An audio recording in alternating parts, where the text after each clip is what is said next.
say medical bosoma say the Ghana Education Service one interest say omo de tablo ato cars eni sikapudo ni achalia kesia awofo ene ma omoma wobra one mo atwe wasi nsohwa wie. I think last week and ye did some koboyi you show some videos on social media.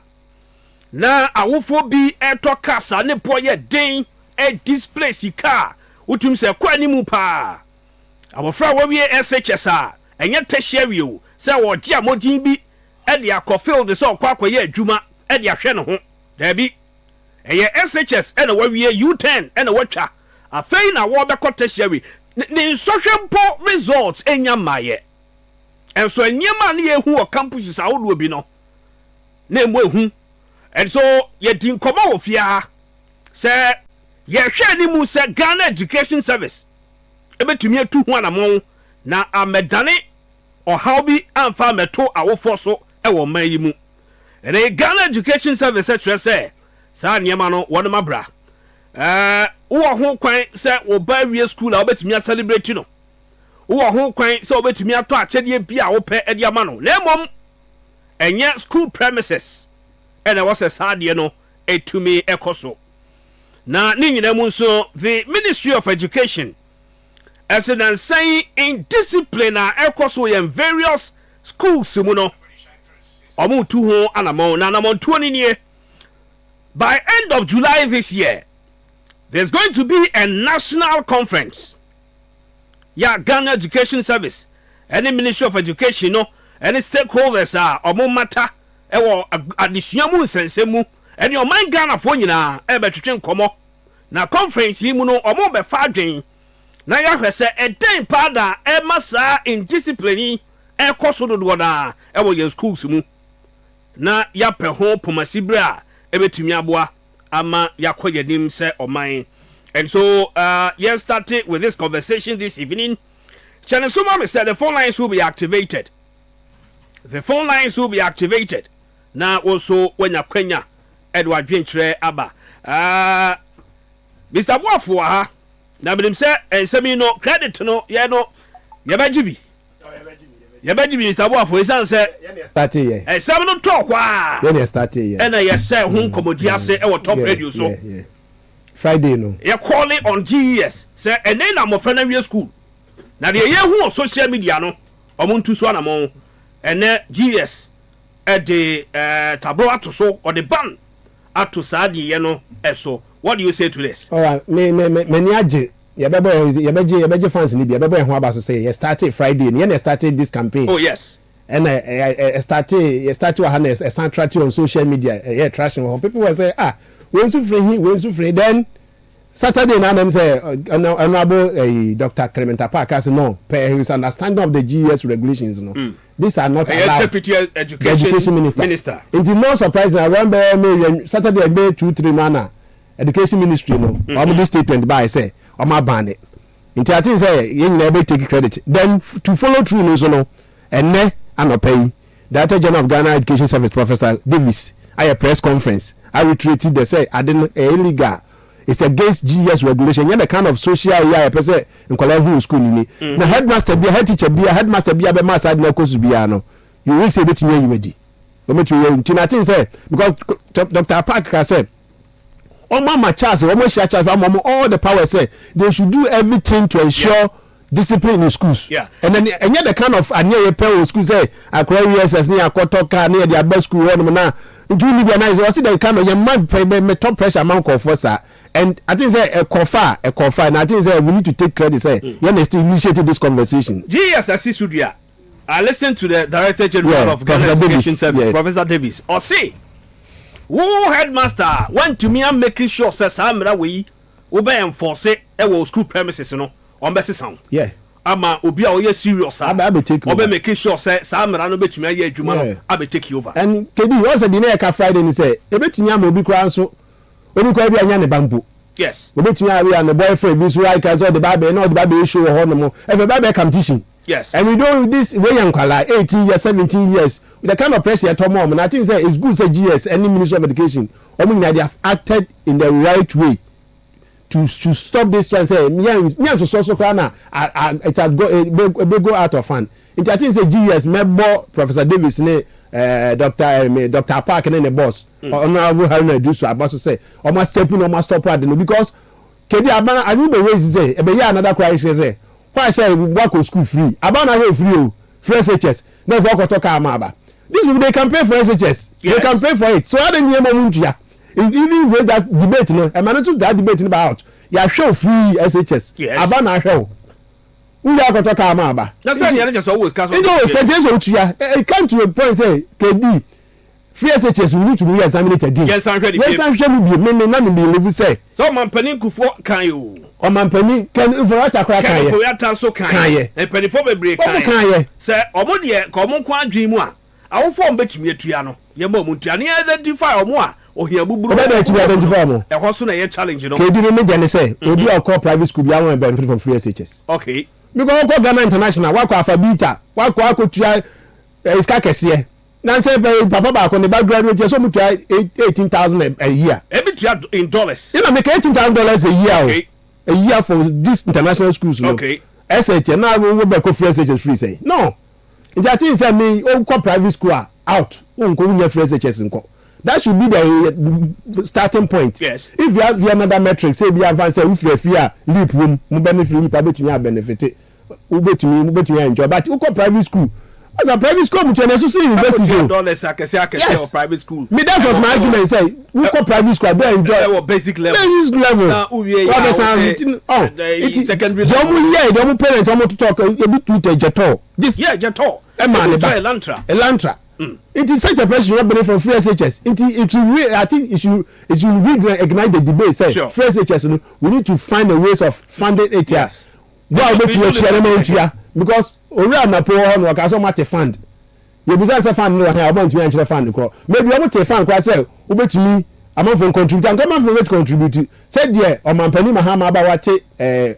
mahama kesi yes corporate entity contributing to the fund education is good but it should not be say obi an ko free sir ebi betumi eche mo muntua na ese ere abani so mase the people can pay 10 times than the omo oh yes betumi eche why say obi wa ko school achimota wa ko school atintoges wa ko school adesada wa ko school akraka o person na ba ko school ho no mo it we o ko private school bia e kura na person na ba secondary school ho no mo obi betumi e manu ntua it no my bia ye ma me no mo ntumi ntua na ya prime free need the private school you should not be selected for it might be the best but it's the starting point that's my starting point. It's a good idea but then in discipline also in our various institutions and our schools GS stress Omni Ministry of Education ebe hold a national conference Ghana for United stakeholders in fact the ECOFAS in discipline by in our schools and said able to me see but me I think idea back up when I hear shots yes a corporal punishment and only as a free ho yeah more about school school near kola your mother ne person or the right so between me and one some the shots don't na in discipline ho but the change move from that point and so ubi samia me mesa ka say let's go back to sa discipline measures na we schools no mu no say on say you betumi abo about say master on duty we best school aja but can you teacher for be so far hwe kwala too much okay madam me classmate be ya super ya friend ya for you oni no so onya de to ba no say for you ogbonyu ya bi no ba no say books on echi okay because ya be no but thing say me it's one solution man for baby but me can say your first schools na your first schools na mission as well for no take control of it discipline beba say first year ka say Sunday kwa chi wa kwa so dan say na Monday ba bo no met no wa ma ebe me ati tin ya bo say bebo but at least your man is somebody is in charge of that aspect of sure. It so school as well for no school ah obi omo hwesuli some run hospitals sure aban the chair omo ho nka o Christian Health Association omo ho no aban the chair omo ka but it's managed by the hospitals. It I think say maybe the schools no more and last Dr. Baumia Shia Christian Council can say but it has been on the board for so long. I think say now we shall reach a conclusion on it because country bishop conference omo no mampani Akufo-Addo kan omo no mampani Mahama kan Christian Council omo na ka say mo for schools ne mayen nyenhwe ya ade so.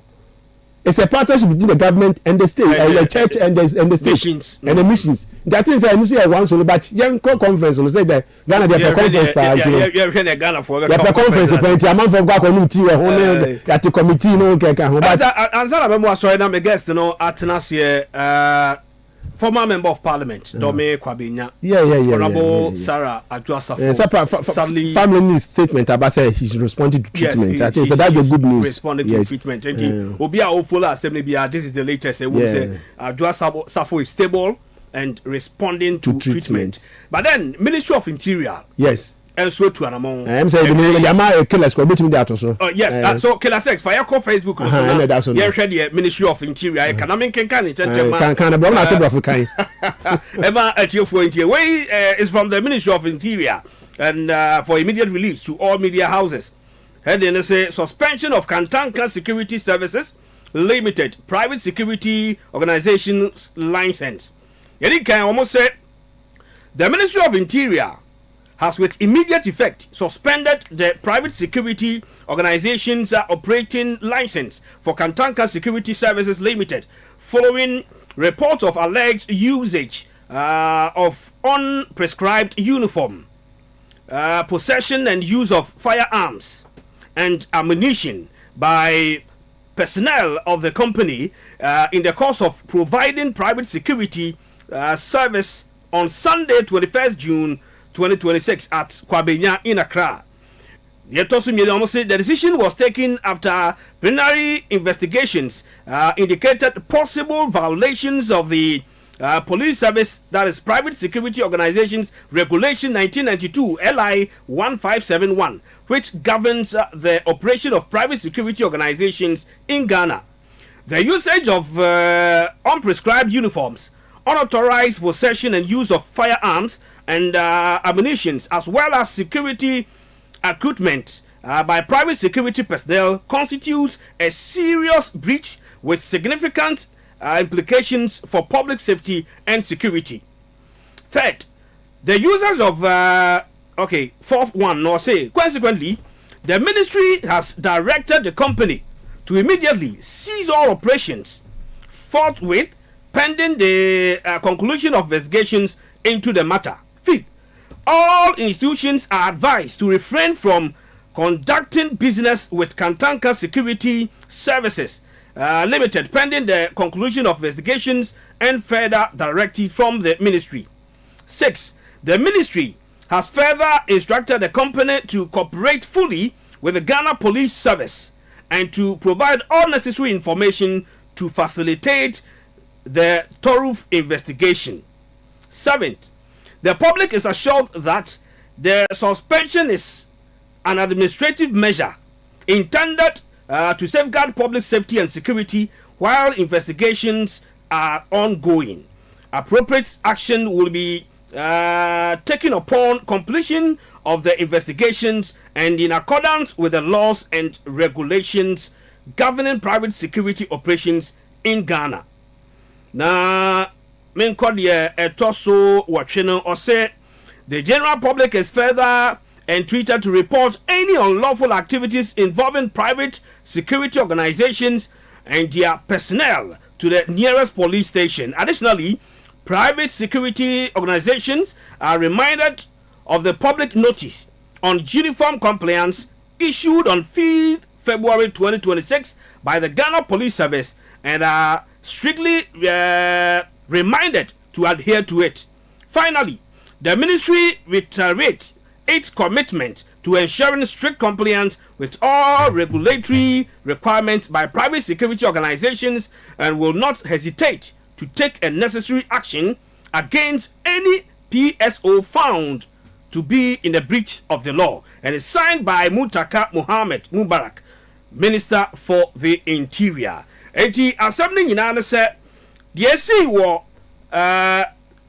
Kwabenya ema enam so ma private security a eye Kantanka Security Services Limited eye private security more day no na na duty e make sure say bambo betimi akoso wo ho e wa akofena fie ho no akofena fie ho e tutuo ma bi ka allegedly ebi ka maame adwo asafo no sabre hwehwemu koso hwehwemu ninti ona suspend ana interior ministry no a suspend license sa private security company no e de ye adwuma omo ka kira manfo se ma obia ne sa private security no company no enya nsa hoso bia adimanimu yi esan se omo ni license omo be operate me no wo kasai omo license e ya dia tabo edaso enti se we a private person na wo pese wo engage wona twen ho efa free ho esan bo amane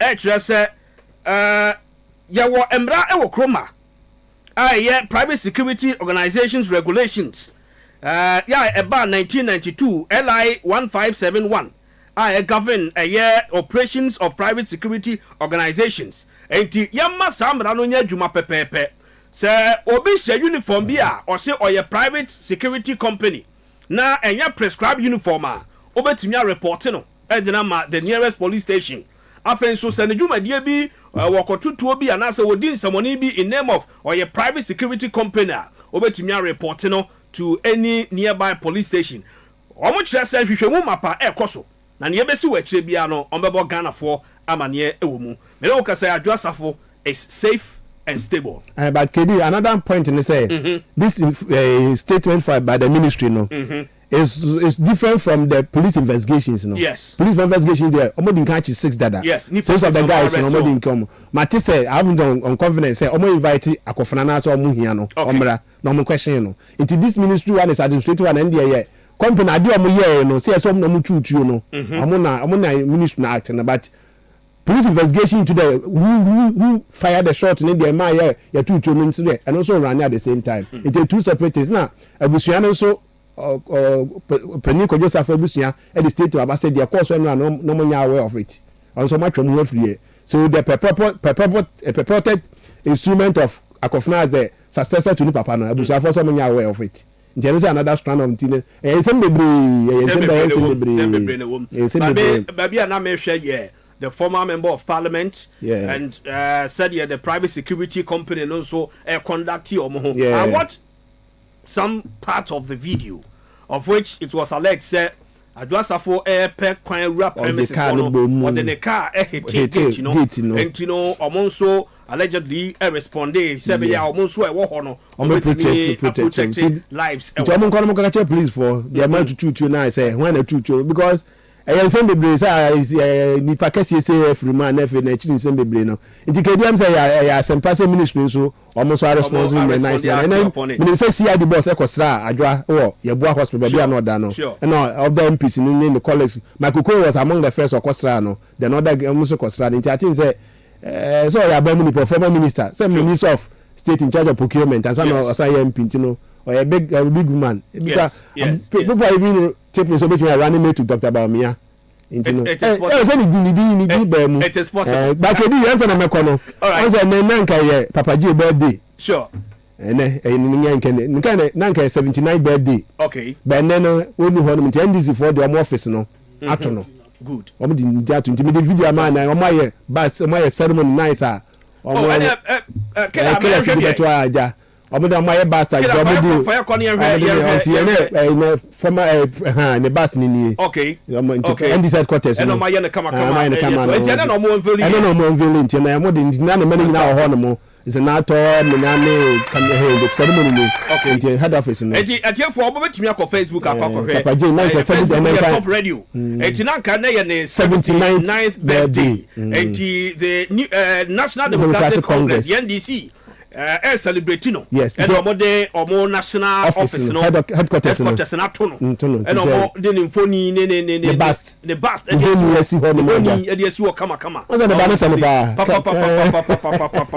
chairman ejina ho no chairman so chairman president na ya so no class chairman beko for ebusa no go for say Matisse ya say because if I quite to be a man say no close say no name asa me shada hu ni ye o so ko thank you to ma monitor no asanka na no ne nko David chairman ka he chairman ka Enti se wa man ye say ye share na hu se o ni nemu pa wa ye to no ba bi kakra me de ehu se obetimi unity ni se hu se Vanderpool yeah Vanderpool Nilante yeah Nilante so e kan se ono be ko national chairman no a age se o consult chairman na chairman ka se won ko bi no obe resign Nilante so obe resign ko chairman position no one resign akọ chairman it means wa consult to chairman e chairman so e bia me nko bi chairman ko bi no wa kwan o so ko tenefi so chairman dey so anyi so chairman so anyi so chairman ko tenefi wa wa that no June 4th obo celebrate ya on ko so je chairman bre ko national chairman about KD man say na be sorry no em say afinsu no yes ano odin but galamsey no expose ye nyina say galamsey fight no ye mampani from abo amakoko to other yes said the mampani ye wo position wo kan say oba be chi galamsey kingpins no onye ehuti we dey killers better Samna boy is underwater yeah killer says fatu and it's sad that you honkwa hwe Samna boy town Samna boy whole town is submerged yes Cape Coast su sa Cape Coast nipa say force no nipa 4 no Samna boy say also two it's Samna boy any there galamsey galamsey because for no Samatex yes o ma confirm say galamsey for na block issue you know ebom no o ma block sa channel na etumi akoko bom no Samna boy is underwater Western Regional Minister for Joseph Nelson yes if you net you fune so kwa na so na Western Regional Minister for no asi galamsey no Western Regional Joseph Nelson ono asi galamsey kan na ma we na aba no o si so to be best na ohoro magidi na and so to kakra it's a man penny galamsey fight no you are failing o man penny you are failing who can say ba chicken peas o e ba chicken peas ba kukura o then na chama untumi na chama untumi ba ono be do galamsey talk our kingpins oh why you one is small scale miner so some boy is underwater it's sad the whole community where Saturday review the whole community also mo amoti wono ade a obetimi anya ye e bia wontare mienu bia obefa shede ya nyame asekura say nipa bebre amfiri mu am say nipa mienu it's so devastating the whole town is underwater kwani nyina akọ o man pani galamsey no kedi usisi a nsoni twa baby first name flood na flood because of galamsey hwe wasa o market bia Western was a house of galamsey yeah Western region there it man pani galamsey fight in there ufeli pa nti pa che ye hu bibi ya no da video bi o de cha say kele said man hwere nyina man say for hwere video nyina man pani galamsey no mu feli mu se mu ya kaka mu se 9 months e revu ni ya kaka mu se 9 months it's serious yeah galamsey no man pani the town is gone you feli galamsey no nya ho hwi amakofu bua no akodi best minister Ghana ministers are worse. Galamsey, this is your region, Western region. You are regional. You are failing us.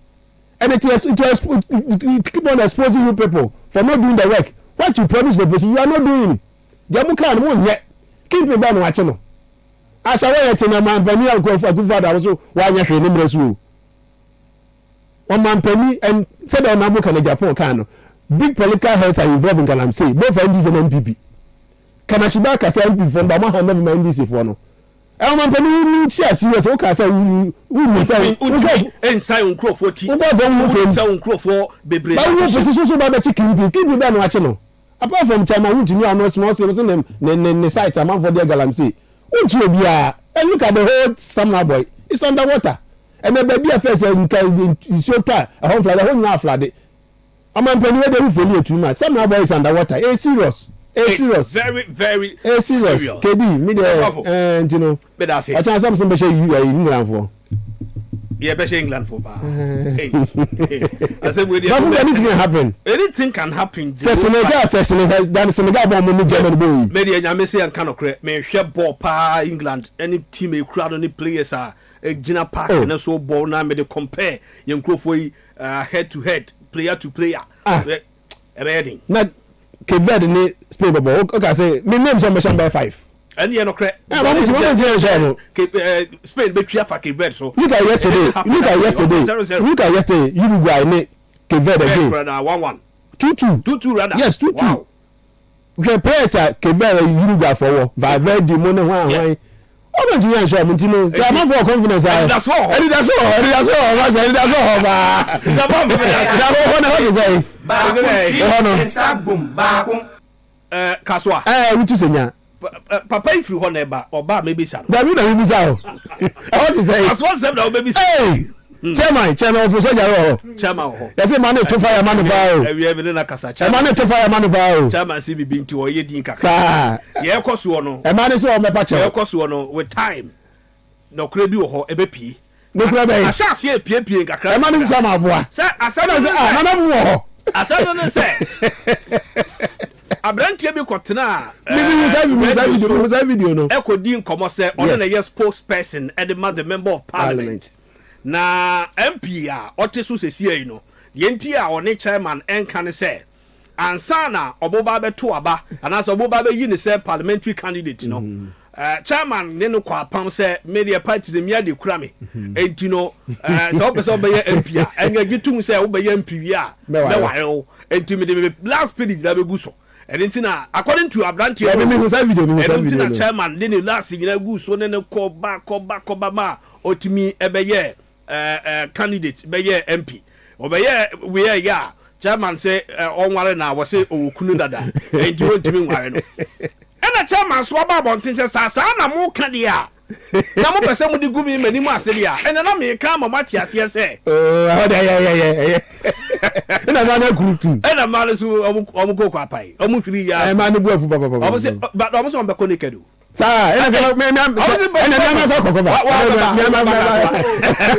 dɔwɔsɔ maame sɛ bɛhyɛ ha o wɛhu no hawa kum sɛ na sɛ na mi twam na mi ntia kɔ mi yɛ kɛsira no na hawa ba ha de ayi sɛ ehu no bɛbi a obi ayɛ hyia no mɛ sisan kum sɛ ɔkɔ for national women's organizer ɛni yɛ den ɔwɔ akokoduro ba campaign ayi mu nso ya afɔkɔ nso ne buakyɛgya kɔmɔ nyɛmu paa o ɔmɔ nyɛ na jɔnbu adu so ɛna yɛwura kennedy nso de ne deɛ no so amafɔ si yɛn frɛ no ɔmo si yoko fɔm frɛ no OSP ɛwɔ deɛ ho. So I say contract and then this will be contract. Yes. But it needs to be investigated. Yeah, it needs to be investigated. It was a government in your interest room. Yes. It was some man in your interest room because if you have some of your appointees, say or more sell a contract to your opponent. And your opponent to the contract. Still Ben a yes. Still Ben a then a woman. Percentage Ben a more room. A Ben a more yakwaya. Then a moon be a suma who says saying Ecoso. Bibi wɔ hɔ a ɛwɔ sɛ yɛwura Canada Japan ɛkama Ghana fo nyinaa te ɛwɔ sɛ yoko bisa no ɔsɛ agenda wɔn akɔn sɔn mo tɔn yɛ ɛni ɛmi ni wɔn yɛ adwene ɛwɔ sɛ yoko frɛ no na wɔn nasa agenda wɔn mo ti yɛ nwere baako mpo baala ɔsi yɛn twɛn no next year ne ɛwɔ too much obi sɛ nkɔfɛ kakra ntum do ma yɛ ɔmɛ yɛ teaser kakra na nyom no ne nyom no mo ma yɛ Kenny Rogers nyom the gambler bebe pon the gambler bebe pon so we win to every gambler I say obi a wo te table ho ye for fa spa ye to motor spa enye example ebi mu ho mo to mo disika kakra hye kiri enti baako enwum na kire wo se at the table ye kan ye sika okay e wo se ohun time a e wo se wo sore epie e wo se ohun time a e wo se wo dwane okay ene e wo se ohun time a e wo se wo tena ase na wo de game ni mu ye enti ya dia gambler bi anim time a e wo se strike enti ne nyom na obi akopentie na obehu de ekere Japan pese o ka de kire the NPP na me gas tena ase na betua enkomo so yewura Charles Kojo Odu dodo na sanembra ne se CK Mankasim mo fa ba ko peno no o konfinfini mantemu central regional yewura Charles Kojo Odum ene ye assistant secretary edema NPP amonyoku no ye nyina nim se the party eguso ya hoboabo a mode ekọ elections campaigns ahodo eguso ekokoso hihye a ewo central region oni ebegidi bi ho enkomo yedim say watena asiye there are some national issues obewo interest wo say obe hwe na dwen enso ewo mu ye be thatch on some of them na me no kase o assistant secretary wo sako say obe sign ato na dwuma so say assistant secretary ediama NPP amanyoku no ye no ebedi ehoso enkomo ne ahwe how he is making progress e won a campaign in nkoma odibia emu me ba chaw ma me fa seda no bi ema yabo afo bi na yenko yanim na mom kai se top sports party predict and win World Cup 2026 promo no me ba cho egusu a ekoso predict and win why and a bet to me a winning World Cup 2026 FIFA World Cup 2026 why you be crown a champion mu e bi Spain e bi France e bi England e bi Argentina nei omatimi winning 2-0 against Austria na e bi kra Ghana say Ghana mo betumi amaje out as champions 2026 FIFA World Cup mu na mom ye ka tro say manhwe games ne kwa simply dial star 447 star 227 hash star 447 star 227 hash na follow prompts na ebeba no na submit o prediction na ubetumi awini be a cash be a mobile phone any other home appliances ya de chiche ewumu na grand final no de otoma no say wotumi emerge as winner and also achade kase pa etachira obetumi enya. And so who is winning the FIFA World Cup? Dial star 447 star 227 hash star 447 star 227 hash na submit o prediction no efakoho na mamenka say the more ucha no the more o chances no ekosoro say obetumi awini bibi e free mu de obetu bia no ya de momo na eto nti de obetu bia no enti o ketu bi 2 cities right ye 2 Ghana city pe oto ba ku bia ye 2 Ghana city pe dudu bia wo pe no obetumi ato enti bo money ana try bi na so nkrofo asase agi omo mobile phones ni ade no also obetumi enya bi predict and win na celebrate o top sports party. All right awusia ye koya ni mu a mamenka wo say medimafo herbal clinic enso twen wo say wapomuden wo nsem nyina no wo de bedan no na watumi aboa ama wapomuden atumi asipi na asita na asemde wo mu say medimafo herbal clinic me wo ka say oma bie omo branch kasipa here in Accra na Dr. Time da so esem kan cho say yare bia fabra yare bia wo hwe e wo medimafo herbal clinic ono nkwa na say yare a wo de time eto so time no bedu o pepepe so na wa yare sa no aba wanya fa hodie na wotumi ekọ adwuma so say yes sisi yare say ye stroke na chi obi say ye diabetes yare bia o mfidie mapa abibidro kwan so obesa yare and so visit their Accra branch e wo Pokuase Myra for quality healthcare for Dr. Time that so it was 0244 774282 0244 774282 and 0500 727215 0500 727215 na one doctor any enkomo other phones ebuso was Siaka phones Siaka seven can just say on phones no the types ni nyina papa no bi aba bedru enti bomode answer also obekwa koyi de ye wo Honor Play 10 Honor X5C Honor X6C Honor X7D ekwa akopem Honor 600 Pro ni nyina buso ewo ho eho accessories nyina Siaka phones say Honor phones no na ye papa enti beyibi ene ho accessories mo amopese mo ton no dodo no obetumi afresh Siaka phones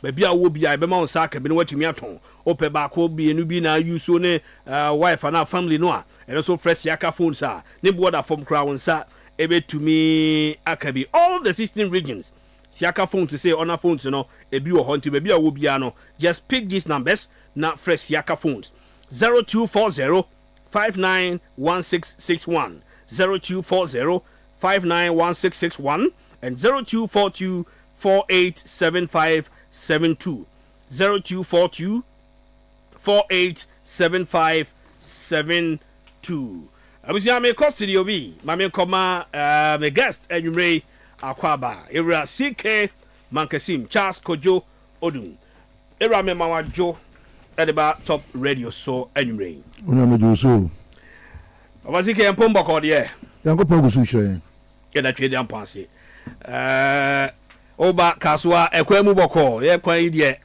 edi hu nkomo a baden ya de yamia se so de wa ba bedru abazige ansana ye be call central region edidi Hong Kong said ye party no etie ne ade no nkoma na ye bobo so kakra yi be say ye be hyase edi afri ho edi kan Samurai boy video emerging from there enya konokra a whole town is gone because of flooding. We share reasons now among state no a obetre say galamsey edi kan na ama sa flooding incident yi ato mo e wo ho yen shan commerce free ho kadi odi kan ma mendin kan chiao na minchia wotie funu wa hwefo a omutie ende numri na mfenchi mfama ya mami obatan ko mi bisa kunsi former minister for fisheries and aquaculture development ono ankasa suna no ye member of parliament ema ewutu senya east isa me no ke say die is the former member of parliament for ewutu senya east me no ke say die o pressure Ghana emma anu bobo a we MPP ama yokuru ye fan shana sa na wo hwe na adwumadi a we di e we ewutu senya east another kaswa na or pray for national women's organizer. You know, I think say amayokunu emu mbamba no ya adwen kro na omahwe na wo kaka ne dwumadi ene senya opɛ party dwuma no party no so na omoda chance bebi ana obi bisa okunsin bi obi ama we di chess mo sonko na mi cha MPP amayokunu no mawu na omowo mfimfim antomia michia delegate so ma pick forms in there ebimba pick ochina Wednesday so ebimba pick enti mesrobia say ne yayama na asomdwem from the polling station in Lebanon and mamichia all the constituency officers including the regional officers and omudwumedi omudi edison party kedi ya menu me kroni mini edu baby am to me transidin baby say NDC in opposition. Is it the same as the NDC in power? I didn't tell you be Anna, yes, a sending penny. Because in some more kind far Galamsey who in 2024, I must suma Ghana for a 2 abadema NDC no. Kedi, Miangasa na say me yakonya ekopi mu dunkwa na ofen. Okay. Kedi wo fi dunkwa na ofen. Wo ba kwano suna adina benadina nkofu gu kwano so omo ya Galamsey we enya de main road no now so I was even asking myself say Galamsey no mo ye no na nkofu mutika me oh masa twam ye nduanum kakra ye duanum kakra e was in marketplace main road Galamsey e koso ho under President Mahama under Sami Jemfi God na ngazam so mu to Galamsey wona na yes am jemfi na mo de ba baba ton ana me boa na to ye wo mai mo Sami Jemfi e fa boat e sin so that is sign so ni bi we plan here we can you go there right now and see what is going on edu baby a oman no say amanyofo ne bodu baby a ya kasa kra kofu ngie ndibie because ye nim say senior President Mahama no one position or kind the way address Galamsey Sam George ne Sami Jemfi na ade okudwota bra kwante say na omonya brese kwa bia so no omo ba Galamsey de nkebe ya dia Ghana fo kwa ye nti wansem bi me say ndeko main road dunkwa no fen koso ho chamfansi so Reverend pra uboko na sisu chamfansi so Galamsey is Galamsey no ade bia obi anchire obi a but ya onai mo so omo chichi o ya ye ko se omo chinti no omo chede tu omo je ne niam omo CC bi kra no ekire say Ministry of Interior receive ammunitions operations omo eye wo Galamsey site no omo timi agigi bi a presented ama the Interior Ministry kedi ade ba kwa mehu ni say enya mwanwa ni mbesi wo sama boy no enya mwanwa ye kamu e say ebinsi wo hoda enya me wonwa na empan ye bo say ma yankopon fa samba because even after some boy bi so won say kuro ban bi because sana medi nka kai wo kodun kwa ne dia so ne ade na eye krumo na ye tutu amuna na kasa closer to the river very closer to the river. And since that, in Sunni year, no Busuba, Manua, a corner, and a corner. This was some boy, you know, a young woman. It's a non Kayamu side way, who are money. Yeah. He said, you jam a gram, say next to the, a did jam and I bear.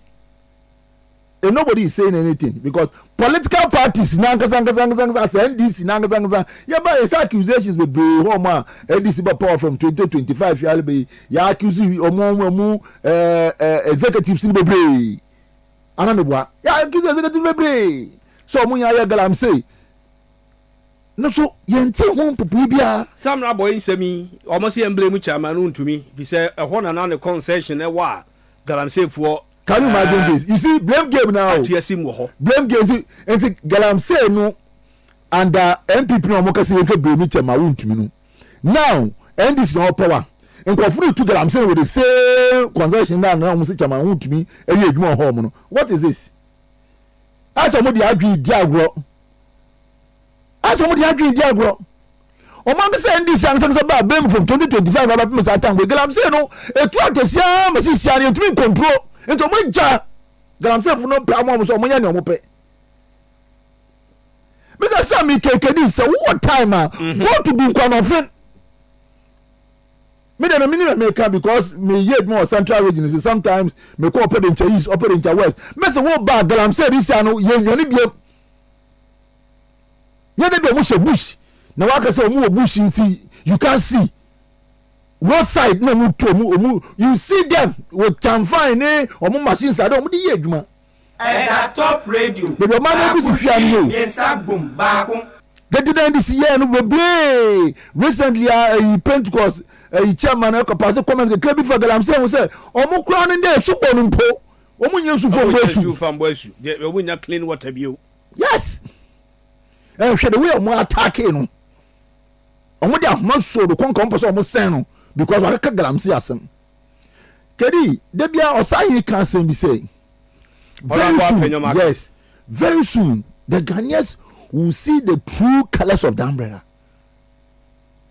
Would the Nyama NDC as a political party and some of them kind of opposition.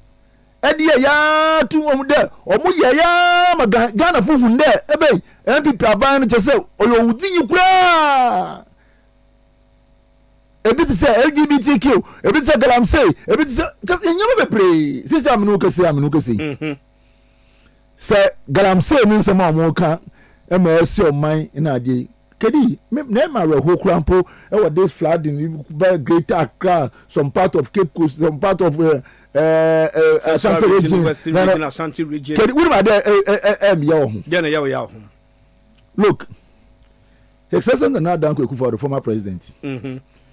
And then the vice president, Alhaji Mahmoud Baum, ya then, Edwin Hun say, Ghana, you look at a district now, and this assemblies now.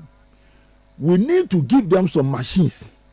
About Myanmar, local, a bank and so on, amongst about me, dance, say, be always on my transfer, central government, instead of drip machines buy. In the Ewutu Senya East, in Sota, they be flooded. Ask yourself, say, what drip machines now, infant? Me who's a big baby, I'm fine, me who? Me what I'm say, me who's a big baby, that means that drip machines now here, and I yet be from. Because the excavator come.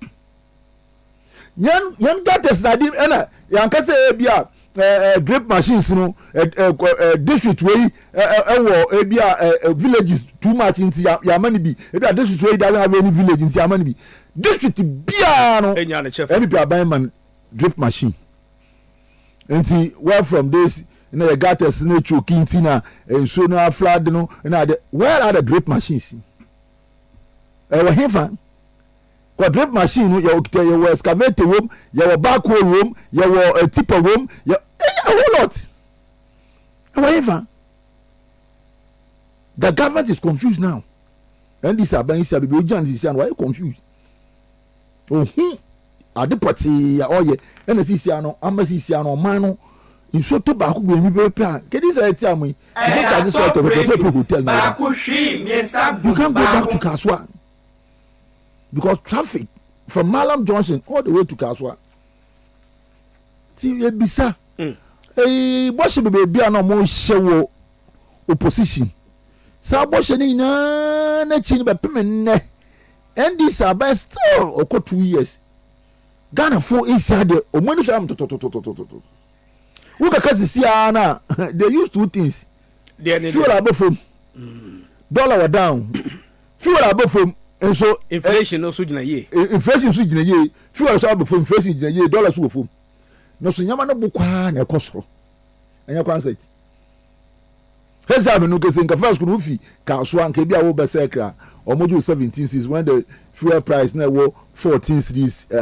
2024 and am no kese e bia be less than 14 cedis but price no e shoot de bia ekosoro and I say omodu bibia sia omutumi kan chama Ghana for and almost dollar e wo fom kwa bo so kan ko hwe spare part esra na ekọ so dollar wo fom inflation wo fom na so nyama no budia na market go to the market and see enti mesre en some of ka cha Ghana for da be nwe show monsa e mo de bo mo safoni say ende obi ekra micro minority eninti en ho adwo no mu yesisi ai nyama nko so Ghana sisi ejina ho.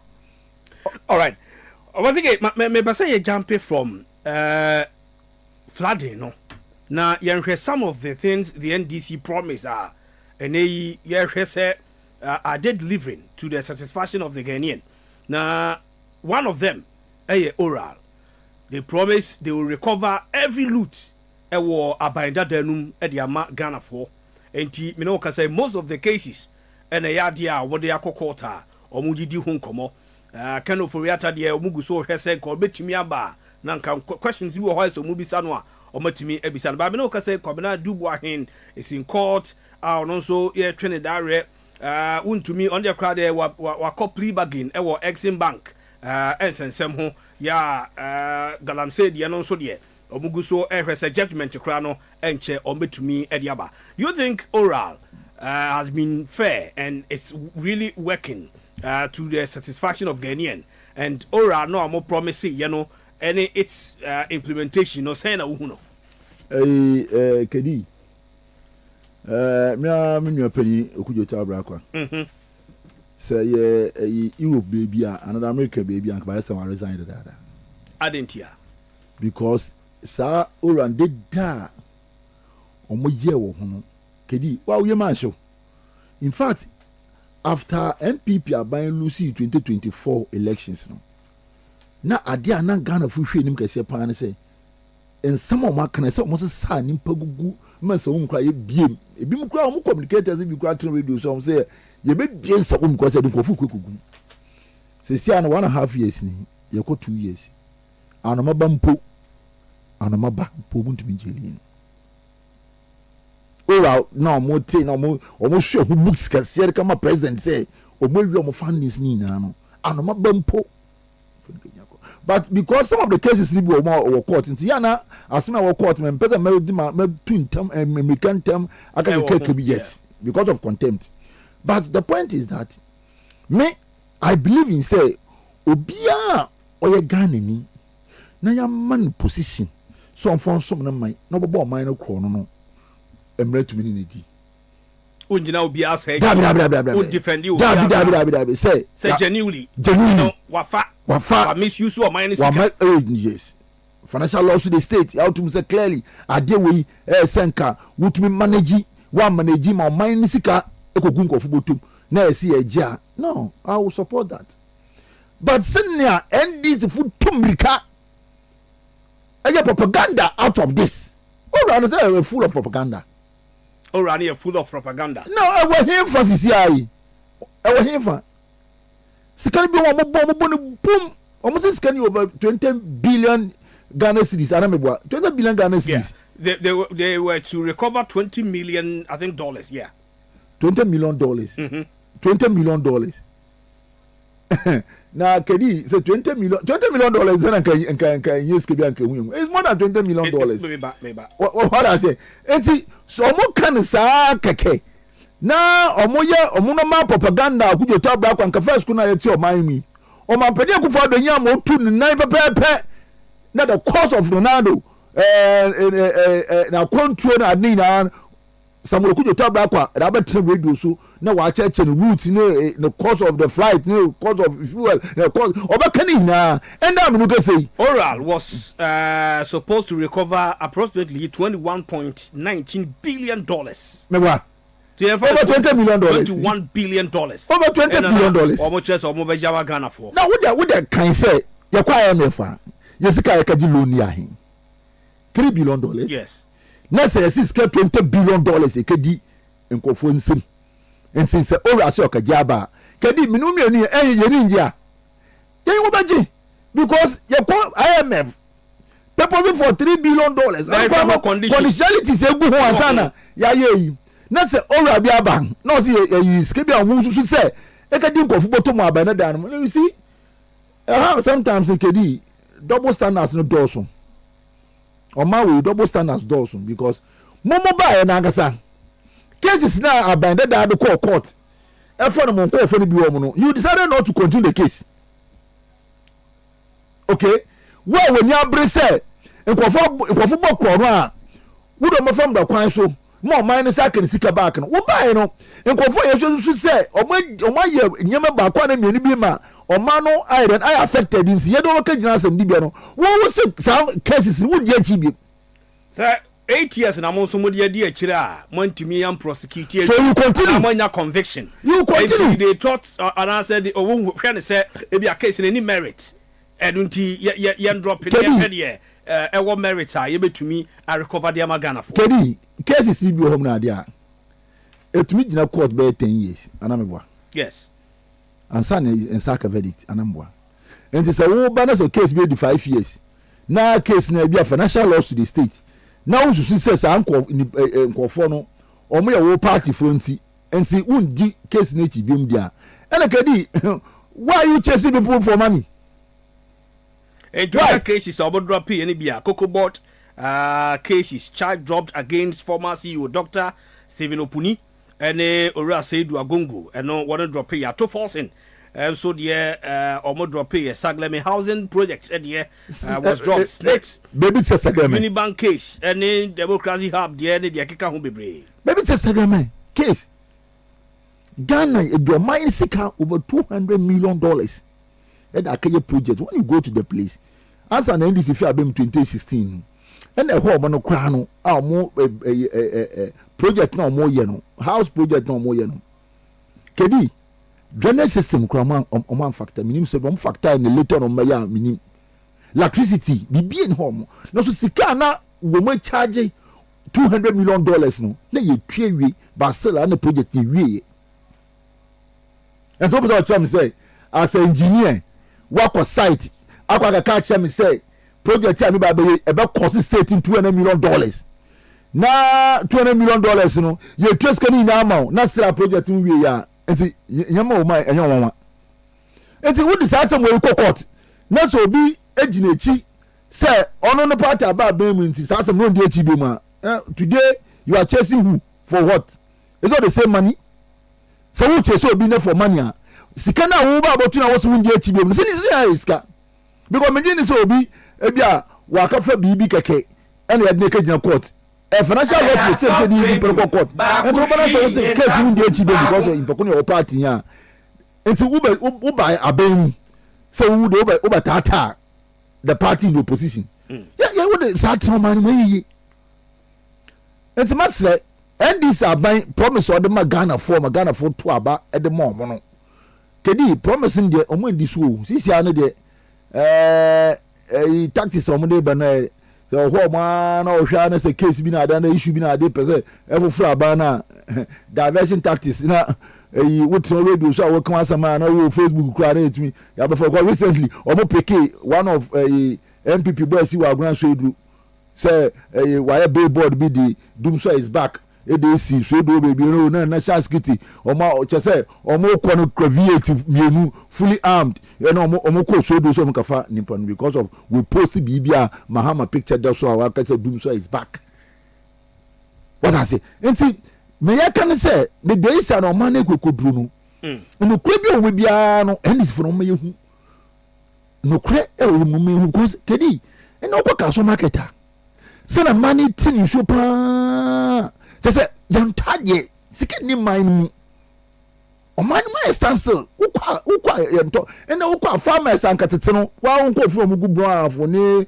tamale ne adeɛ the other areas of maize farmers ni na ɛna beans farmers Rodesu. Edra said, I know I was watching a video. Bernard Bonner. So Tiamupa was in a brew near our door. Good demunyagro onya atofo and posting Bisano BB about the previous government and then said yeah or compare no and city also that time no to me a market for the maize but and cause I'm because me were colleagues that or more bronga half oh a baby more at table by maintain. First school near to a Bruno where your poultry farm again. Says some of I am caught. I didn't know Monko. Yeah, you better than Yako. And the question of the Comaga tire Tonnessee. Don't Obitui the Koshogu ma bear 1,000 crates, no out of Nunya. Until last year, football casa Kedi, and ya some control. In the farmers no Omuti so because a human omoya yanto. No so yes say abai papa who can almost $1 akofom $1 akofom si yanta de e beautiful e si apene e no be ka fa even fruit po e de besi kwa wan ka first no de si wo ma o tumi ton fa no de besi wo besi wo sa na ase na wa se tu egu because e so ye adwuma so be sa akọ back kedi these are some of the things that Ghanaians ye bi sa aban ni say e se sheye odugu na akwa mu tama na omo opposition ebi ti say 24 hours economy a mo kan wa asemi minima de kedi minima de 24 hours economy is e wa himfa 24-hour economy say a home market na say omugu so president mama yakopon mu kro ni ni kedi I'm highly disappointed in that man. I'm telling you, look, let me tell you one thing. Say 24-hour economy in India. Let me tell you one thing. On the allocation of 78 million Ghana cedis, Emma government communication. On the allocation of 51 million Ghana cedis, Edema Women's Bank. As I speak, Women's Bank no want to me anyway. Almost 2 years. Now, President Mahama Ekechen said, Agenda 111 project na abanda da ne ye no. Na ko so oye ne kakra. But abanda da ne ye ni na bomu. That is the reason why omo ba no kra na bi mo ma che ni na wo stages I want to me even me yakore commission no kra no me no kese kra ye. You think ye? Ma abanda da no he said the former president Nana Danko Akufo-Addo commission adin na sa agenda 111 hospitals ni as wo.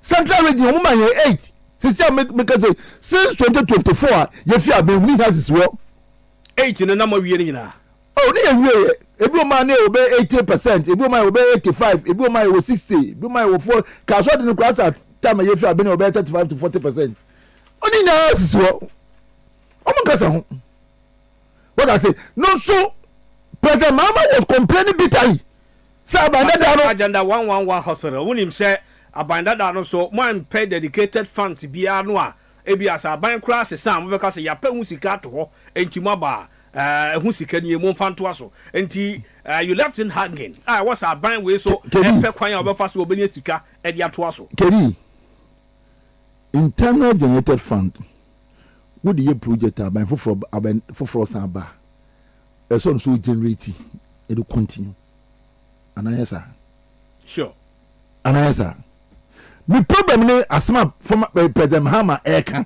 say enka say you starting gradually now 24 hours economy market no almost starting gradually and almost yen baby all the district obi ayere there oh so you see double standard dishonesty yes because we buy 24 hours economy market no we ye ni na anya bia ye slow President Mama time or your campaign no 24 hours economy no promise market say bar market na ebe ye to create jobs is that what they told us no yes we buy mom ye more Ghana commercial bank mo kwa na pa 8 o'clock kedi we ba asosan pa ye le wom asosan wom pa ko pa ne say ndis aban we Ghana fusulia adentia endi saban e setting saban ɔno wamba for sɛ ɔba bɛyɛ biribi debi wamba sɛ ɔba bɛyɛ biribi because 24-hour economy secretariat gan so ɔmo po 5 o'clock they close at 5 o'clock obi a ne ka kyerɛ sɛ woyɛ adwuma Ghana commercial bank a wokɔ anapa 8 to 4 same gyemfi na ɔkyerɛ o sɛ same gyemfi de ho ate ase wokɔ 8 to 4 a obi aba to from 4 o'clock to anadwo 10 o'clock na obi ato so 10 agapema ahomakye nti sɛ edwuma ba ko no kedi bebia wuti nipa train ebe run sa position no and that office no today the secretariat of the 24 hours economy 5 o'clock no mapu abon ye 24 hours dabi wa sima wa wukin obi a wo no wo simi medwuma me ye 24 hours wa so secretariat na 24 hours mo nye 5 o'clock na mapu ukodo 5:15 ko ka yanso apo je ko the next day no wan say aba what is this no on my bit is Ghana na always no so omudi nipa adwini di agro ensema mo kan ni nyina in opposition ma Ghana fo omudu to abede ma mo amode ba abanu ni nyina mo ndi ba kokora so woda ka di ba kwa NDC abai ba ya we di so we di na campaign promise na me ba me di so abi ni ho say no abi na odi kan bo boss economic indicators here ejina yi na Abuja inflation maba be fixing inflation kedi baby Abuja CD to dollar rate maba san ba be ejina ni yi kedi tama MPP wa bem in 2024 mfa 2024 enye mfanto in 2024 me ye farmer me duana me ye 1 ton na ekosim 4,500 today me ye na dollar ni ye 14 cedis in some pesos na me ye duana 1 ton na ekosim 4,500 today dollar 11.8 or for 12 me ye duana 1 ton ekosim 6,000 yes things are going up. I don't know yet. And yama we use no na ne boy materials. First kono as of 2024 day old chicks of layer na 21 cities. And then we can say day old chicks from Holland 26. In 2024 it was 21 cities. It's a 26. 5 6 difference. At that time a dollar near 14 cities though. And the dollar near 12 11 point something. So the price is going up. Meaning the prices no betumi na ke betumi aye much higher than what we are experiencing today. No. So what's the dollar no from?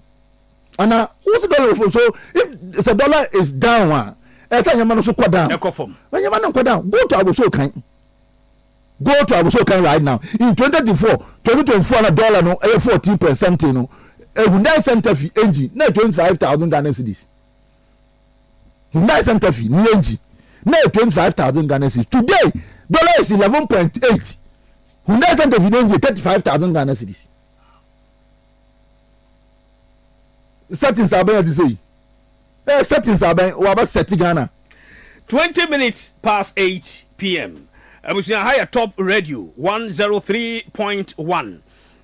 Final point Jumadie and I guso ede esumwe mini ede KD edumremene Ora Charles Kojo Odum dodo na feno CK Mankesim Central Regional Assistant Secretary edema NPP amanyoku no na yeguso edi omayimu nkomo very soon ye be channel conversation no akọ Central Region NPP ni akọhwe how the party is doing and preparations are more echo into their elections but then one more national issue ni nkomo na say yakote say Australia ban no Australian Border Force I intercepted enduboni bia efiri oman Ghana na eko Australia yese Britain ni ababa wa bia otwasini na chese wabefa bidie o eja bidie ewo oman Ghana mu se wo de call Australia Ghana NACOC BNI any other security agencies nyina antimi detect bidie a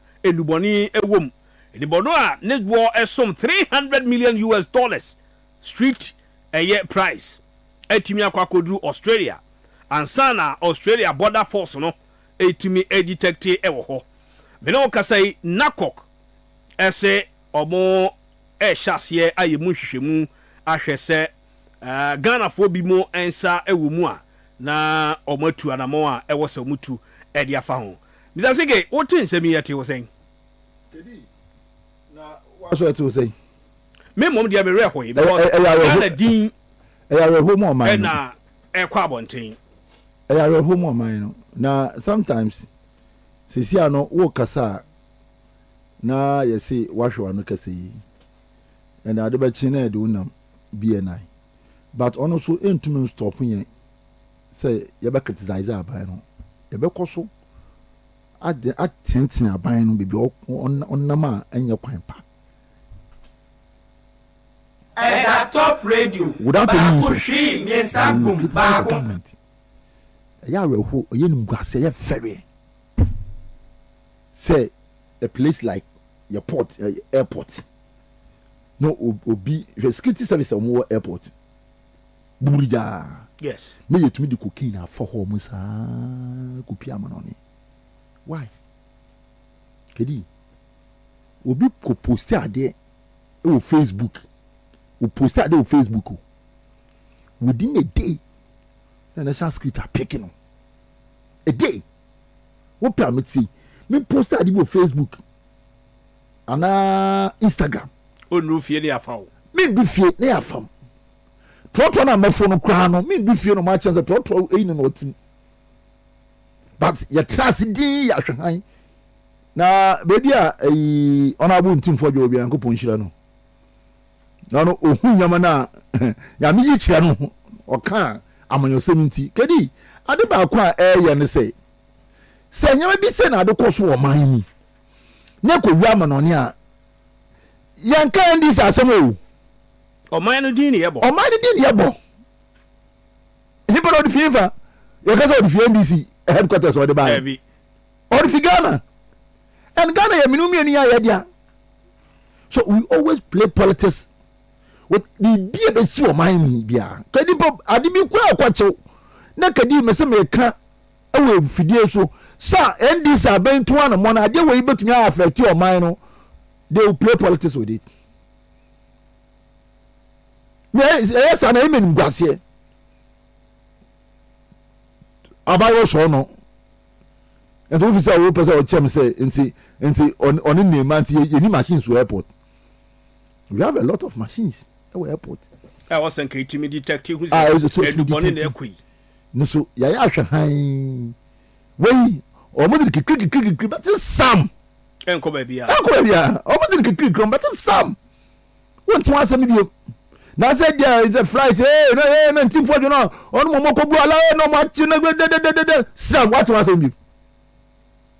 him you see your trauma in na ya mo man no afa to pay fra kedi edu baby a Ghana fugusu hunyama Ghana fugusu hwanyama bi the two political parties no ye bohu obia na colors the meaning of it because kedi in 2023 pass president Mahama gina PNC so okasa ewa akukudo kwan so as somebody a was president from 2012 to 2016 over experience obi a wa tra ben mu dede no so san ba ben mu bi mu a say he has learned from the mistakes or yeah previous days na dey so oba no but mo ba okura dey anya kura kedu president Mahama moment 20 years to rule this country no ye no an obeya from 20 years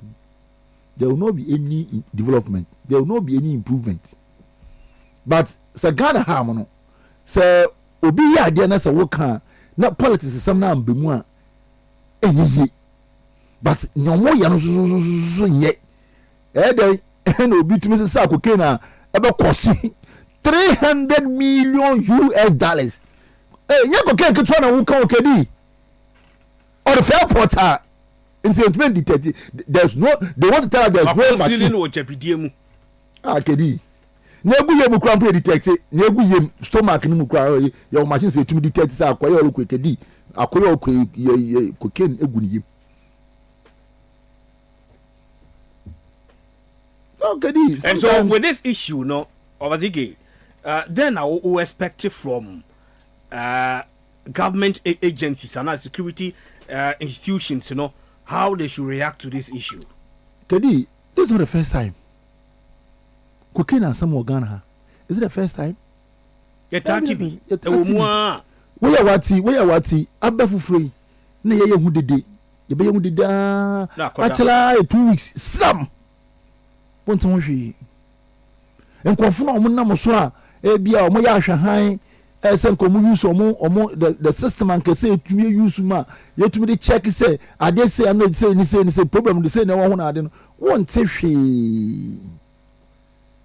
What's the system na kwakada? So for me, they know their job. Oko airport o ma, yes security keto na airport o. Kedi. National security o ho, BNI o ho, Yoko o ho, customs o ho, a whole lot. So say o ma pass through, obi pass through with this. E dey go pia ma no ni ma o meditate to ama no ni say or da yemo de figure na kwa na say kedi. Me ni mo ya me kan say o mo ye ni say o mo ye ni say. So let's move on as a state. All right. Now you make sure say sadene happy na e kwa amanonya eyenim guase ma oman no na nye any political party.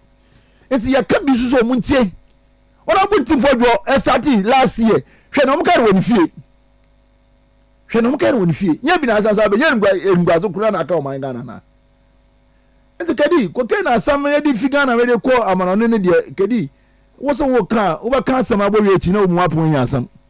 All right. CK Bakasi Bepese Yebura Central Region NPP mu na ebrena kanu yedin kobo e wo hoye nyina nim se party no guso egwa hoboa se mu beyi constituency regional and national executives na motimi ede akoko 2028 elections. So far process no modru he kedi odi kan mamembo General Secretary Abaso Onyemi JFK. In fact, he's a very good General Secretary.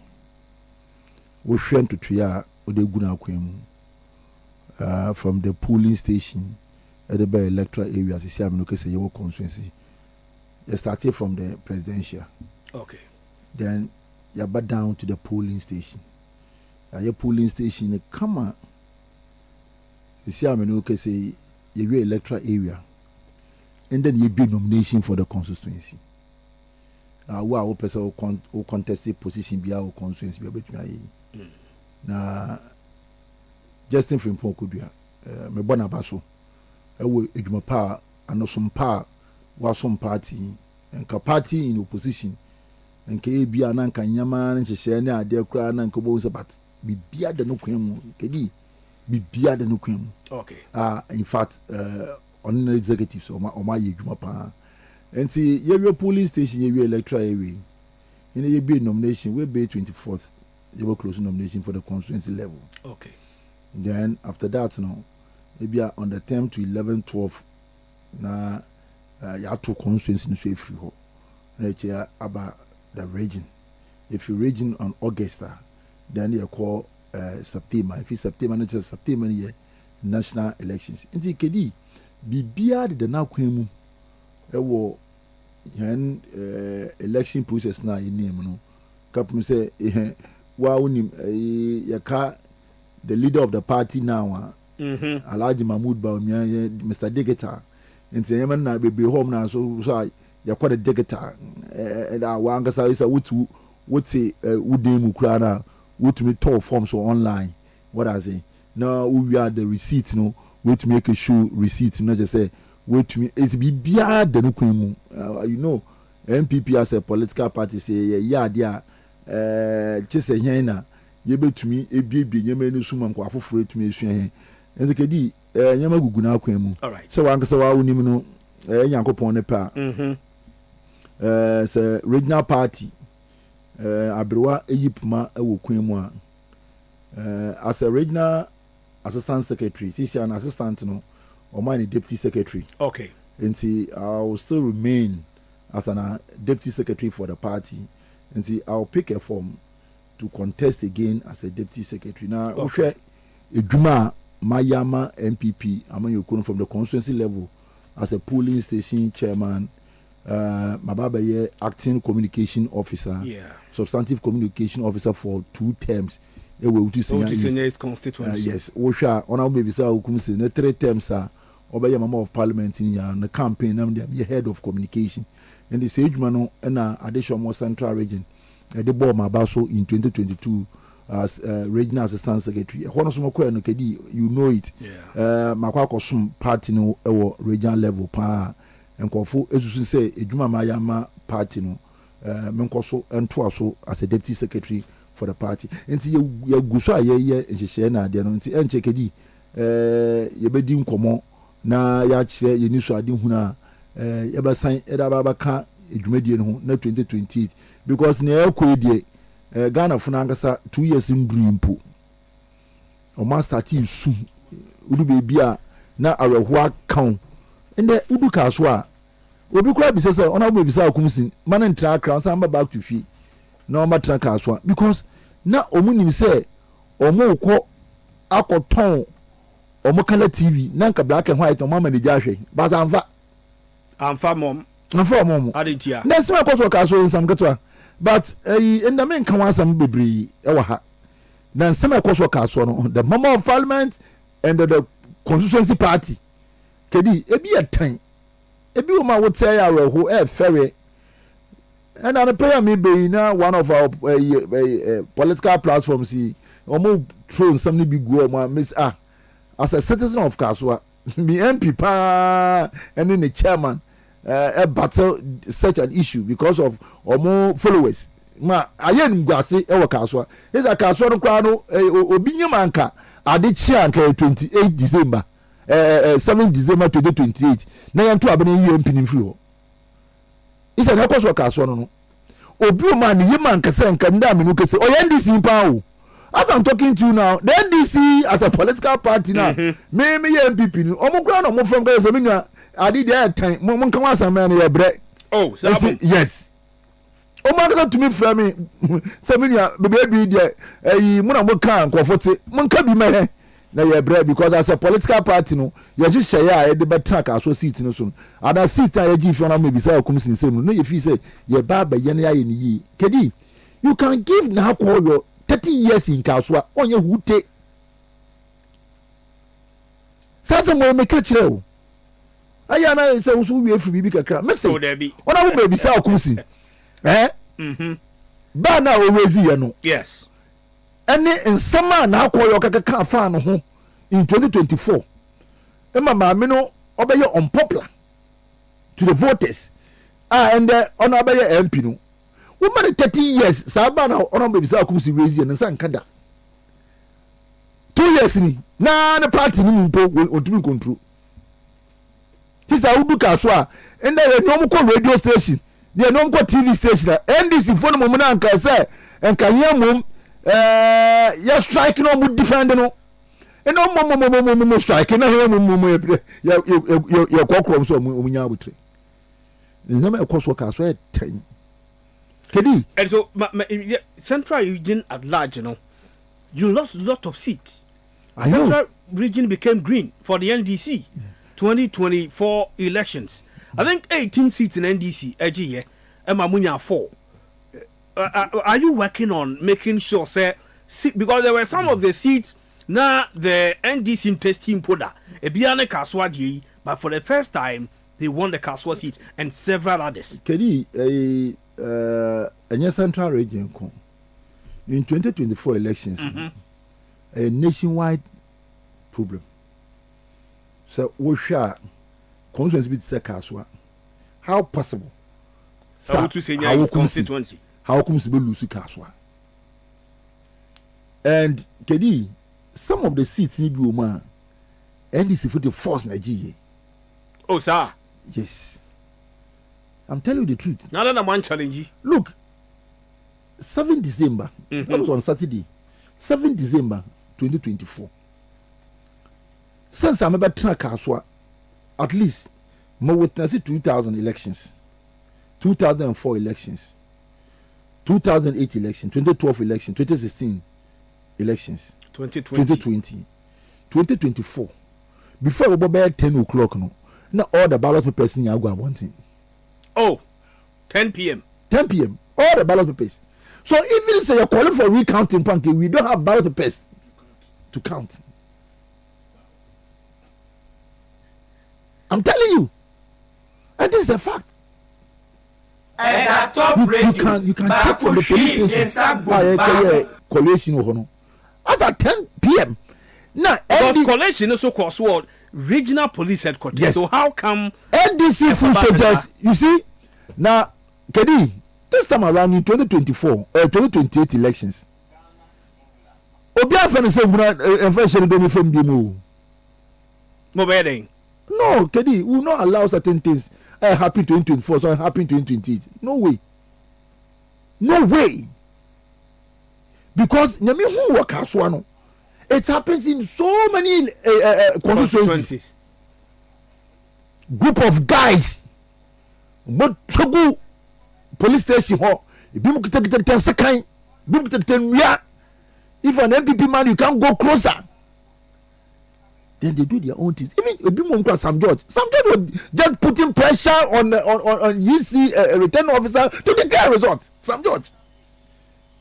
So do you think in 2028 we will sit down for this thing to happen again? No. What I say? Kedi. But that time your party was in power. Exactly. But you had everything at your disposal. You see, some movement to me defending ballot and I say move vote. Kedi. And so what actually happened? We have a group in Central Region called Fanti Crocodile. A party internal security team. Saoba Kaya. They told us to dissolve all the vigilante groups. So that groups were not working.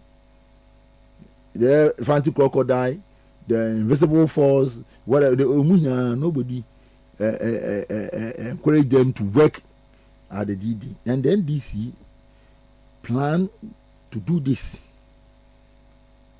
Yes. And the time I know, Jeffy said the security service will protect us. No, Musaka for boys, Messi. I met one guy. I said, hey. And I did baby see second year born attached Kedi. Who so class over can say? Who quack a baby? That time who can for police in Bay. Kedi, who can for police in Bay.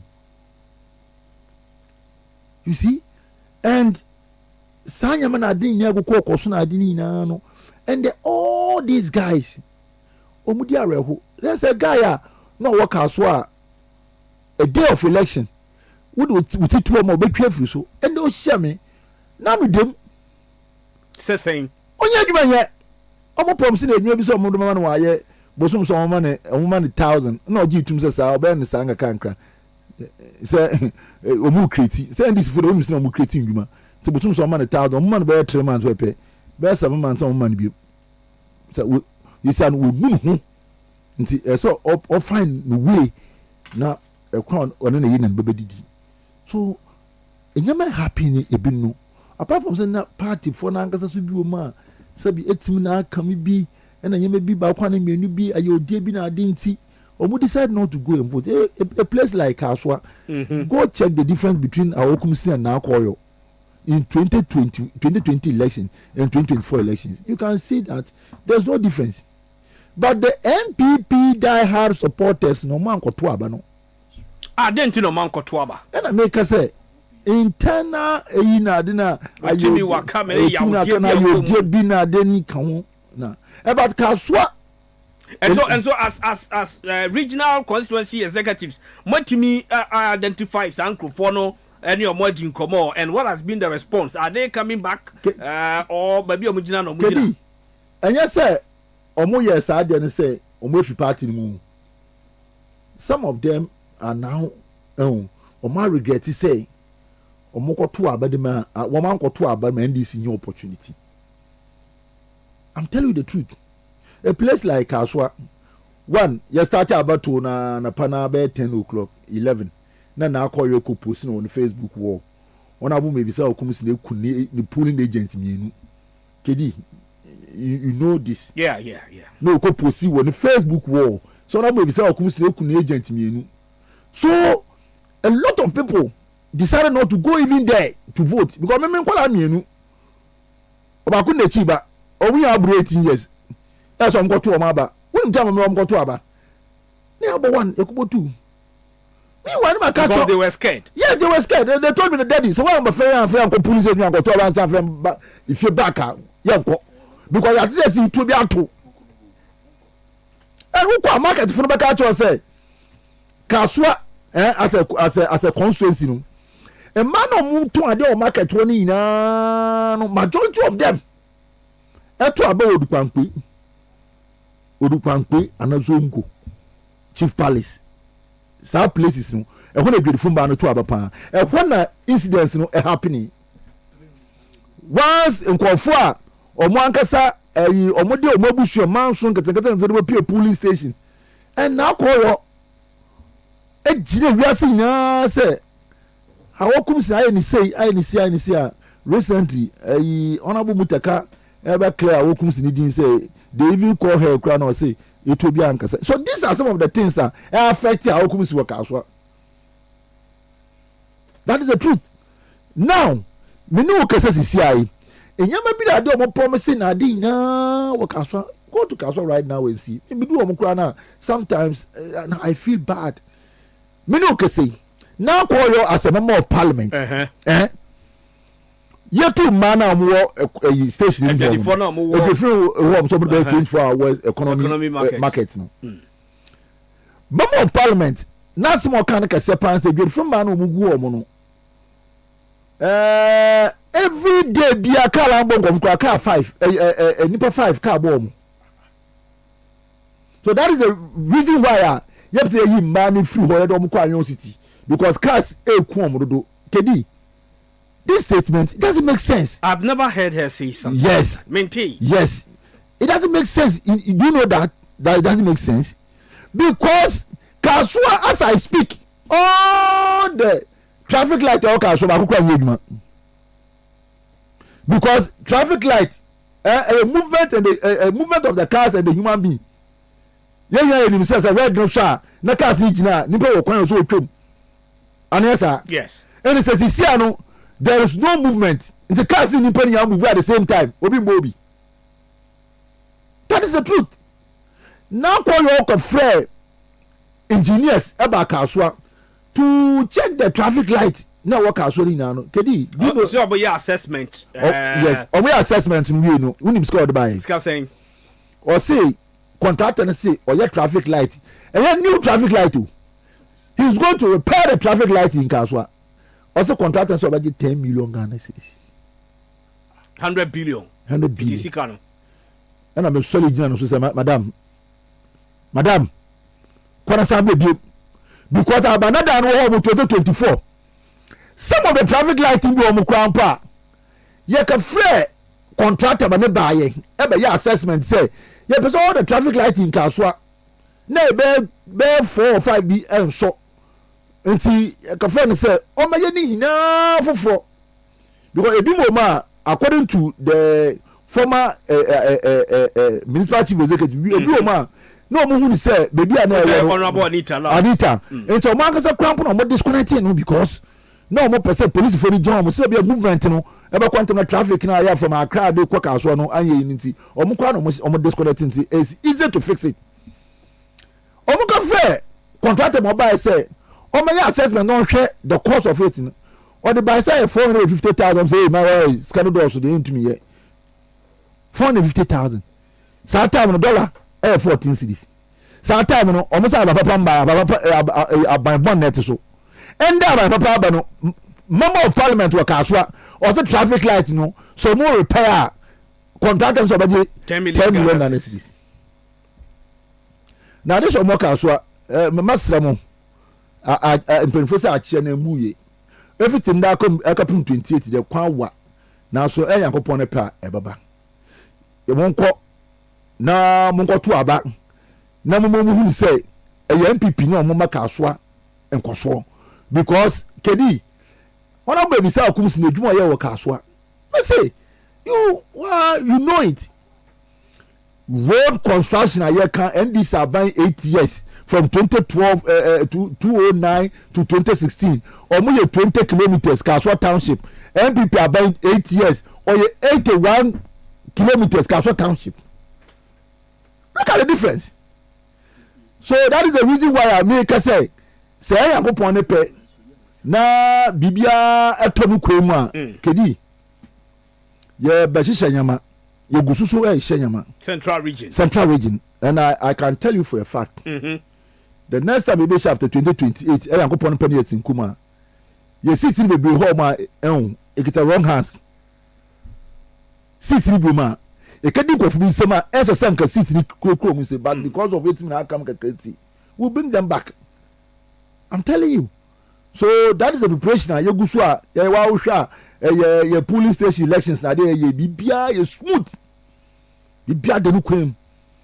Sabi nipa ntedu baby abakasa 1 or 2 places bi ma e bia na mentimo ase na ade na wom but ye kan edwuma ya ye as a regional party.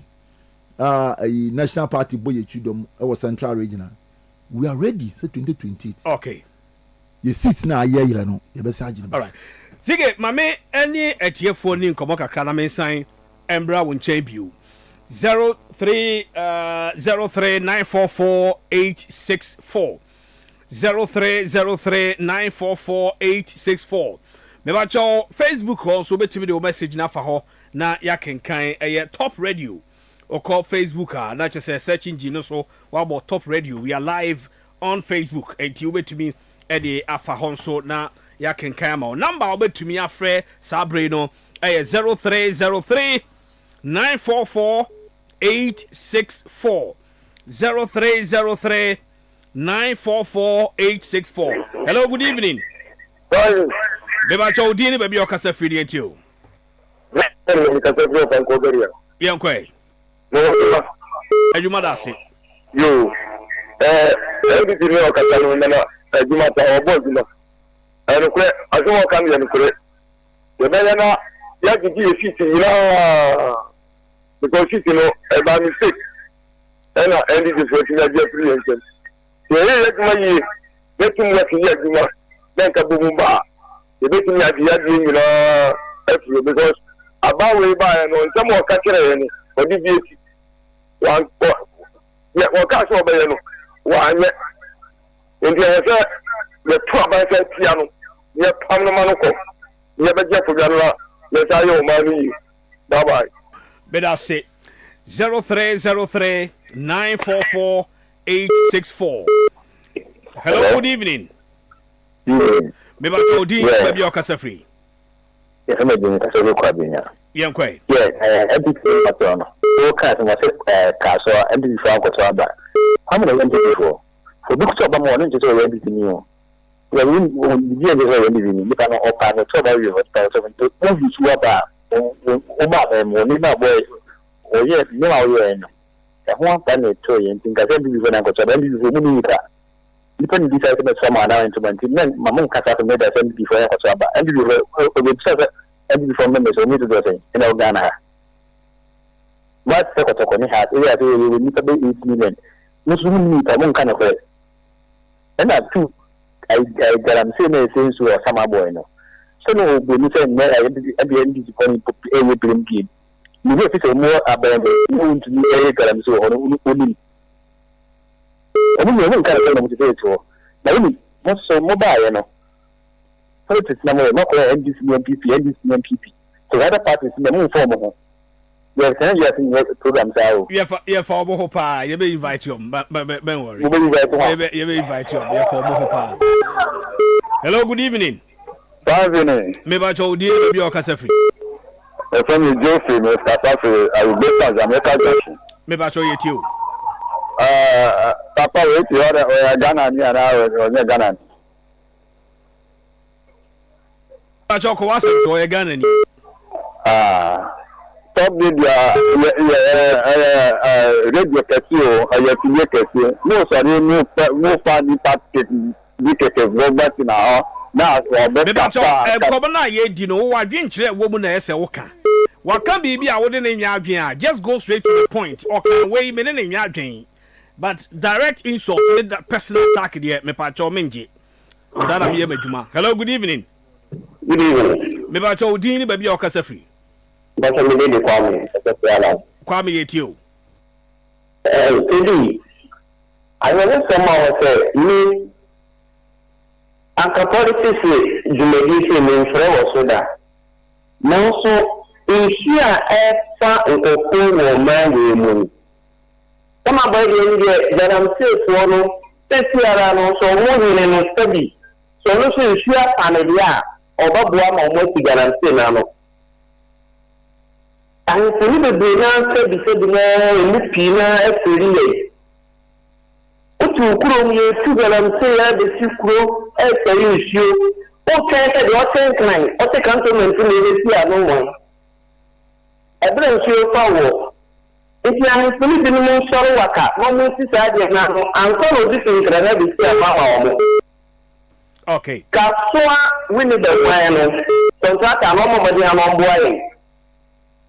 The final, that part I have to pass over on and walk 1.5 to 2 hours. No, because we don't need to come. If you are onion on kind of one was that final, so let's find in your Beda say 0303944864. Hello, good evening. Good evening. Me ba chodi baby o kasa free name you. Family na no we kasa fi quality. I am quite. Meja.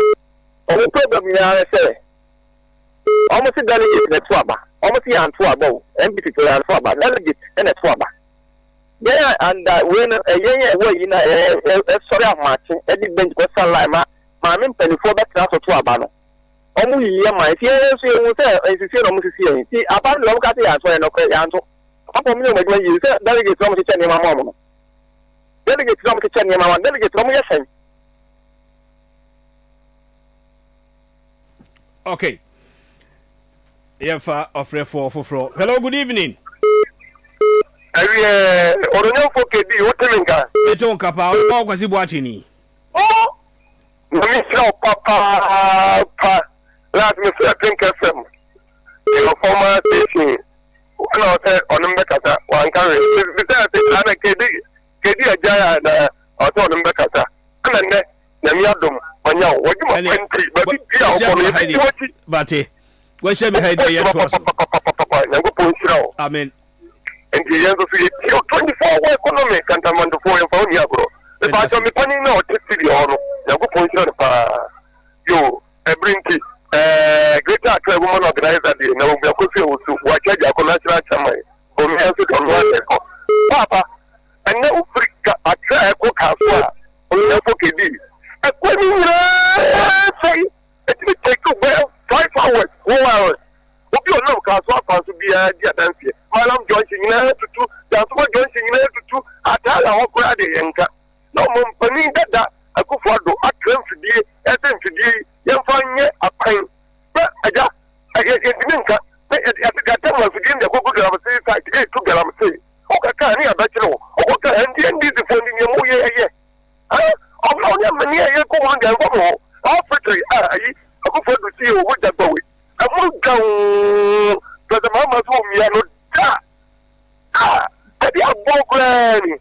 Beda say, hello, good evening. Hello, good evening. Hello. Hello, good evening. Kwame Prekasa aristocrat.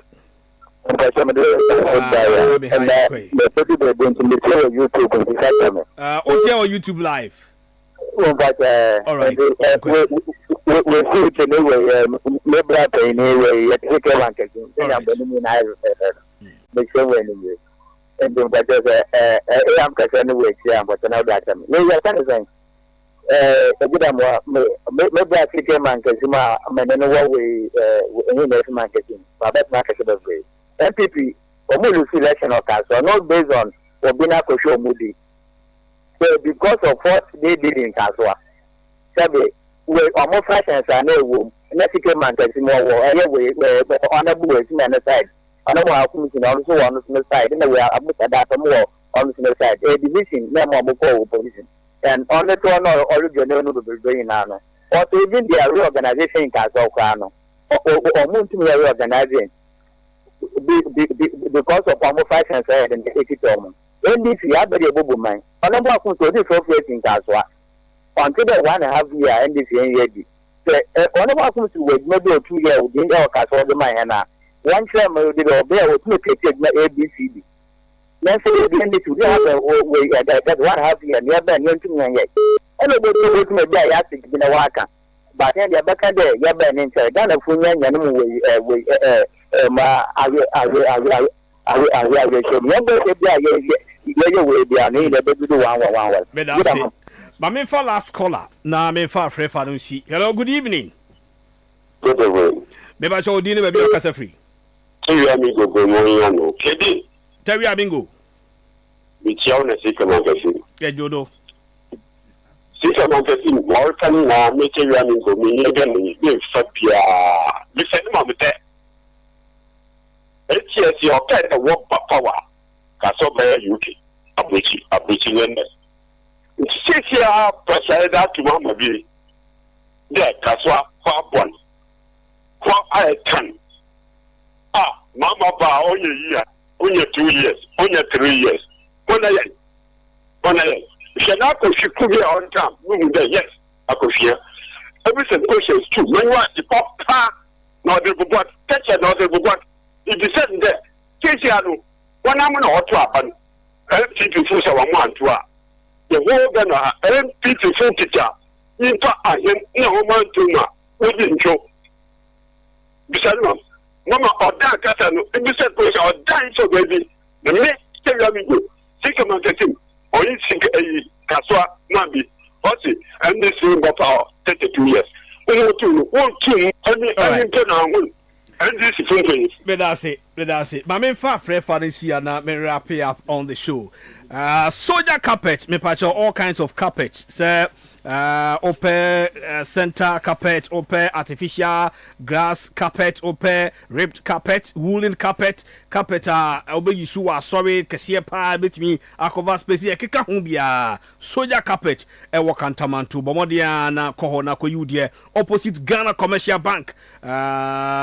Kantamanto 7 stores after despite shop no ofre number ya soldier carpet so ubedin common type bi a open no o ma won saka 0244 074 541 0244 074 541 Rasike Mankasim wo same twa to okra na yemfa community kedi mesama etwa to no se masre yamanyoku number omo police station na electoral area coordinators on se sisi ano nyama bebre ho ma jada ba ka ho ama ye base na ye kese maso se ye na ye adwene ba ko obi an ye tim na kan bi an free ni mu ye wo power no na we se wo ye si mami wan ye na in front to ye chi Ghana for so twen